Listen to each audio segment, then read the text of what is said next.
Now let's see how the traffic flow happens through CloudGuard IaaS gateway in Azure environments. First of all, let's see the inbound traffic flow through CloudGuard IaaS gateway. In our simple architecture, our application web1.app.com is behind CloudGuard IaaS gateway, and we are using CloudGuard IaaS HA solution to publish this application over internet.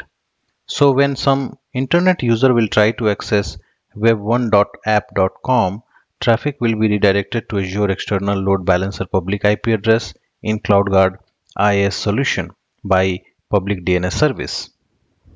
External load balancer load balancing rule will forward this traffic to active cluster member in CloudGuard IaaS solution. Active cluster member will inspect the traffic with configured access and NAT rules and route the traffic to original internal web server, Web1 in our example. Now let's examine the inbound reply packet flow. Web route table attached to web subnet ensure that all internet traffic from Web1 server gets routed to internal load balancer virtual IP address in CloudGuard IaaS solution. Web1 server response packet to client public IP address gets routed towards internal load balancer virtual IP address by Azure infrastructure. Internal load balancer forwards the response packet to CloudGuard active cluster member. Active cluster member checks the firewall connection table for a match. Since this is a valid response packet, firewall routes the packet to internet using Azure infrastructure. Now let's see the outbound traffic flow in CloudGuard IaaS HA solution. To ensure that all external traffic from internal subnet gets routed to CloudGuard IaaS gateway, we must create a UDR or user-defined route table with a default route pointing towards internal load balancer virtual IP address in CloudGuard IaaS HA solution.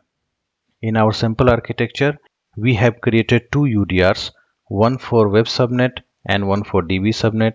Each of these route table has one default route pointing towards internal load balancer virtual IP address 10.5.2.4 in CloudGuard HA solution.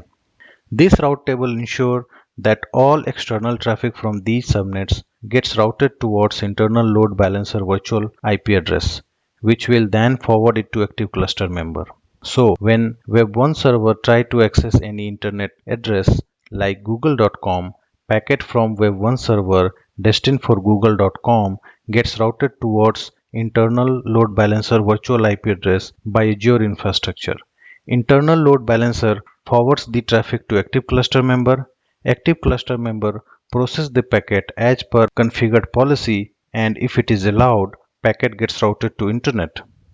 CloudGuard IaaS gateway performs source NAT to replace the Web1 server private IP address with its own IP. When packet leaves the Azure cloud, CloudGuard IaaS gateway private IP address gets replaced by Azure infrastructure with its public IP address and gets routed towards google.com. Now let's see the outbound reply packet flow. Reply packet from internet application, in our example google.com, comes to CloudGuard gateway public IP address. Azure infrastructure route this packet to our CloudGuard IaaS gateway in our VPC.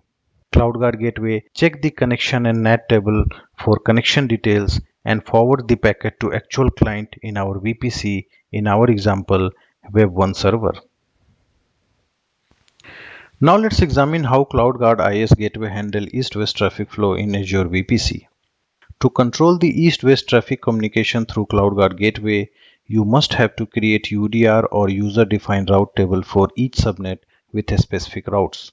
In our simple environment, we have two subnets, web subnet and DB subnet, and we want to inspect and control the network traffic between these subnets using CloudGuard firewall. For example, we want to create a policy which allow Web1 server to communicate with DB server only on port 1433.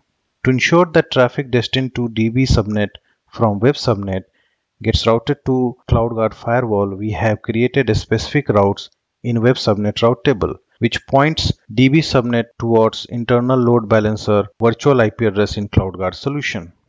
Similarly, in DB subnet route table, we have created a specific routes to point web subnet traffic to internal load balancer virtual IP address. So when Web1 server try to access DB server, traffic from Web1 server gets routed to internal load balancer virtual IP address by Azure infrastructure.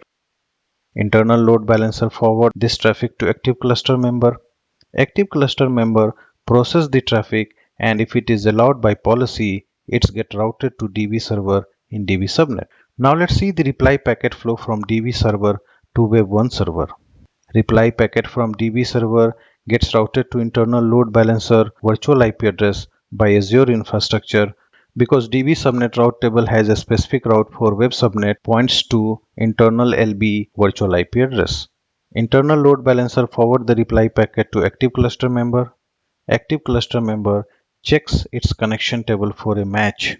Since this is a valid reply packet, CloudGuard Gateway will route this packet to Web1 server in Web Subnet.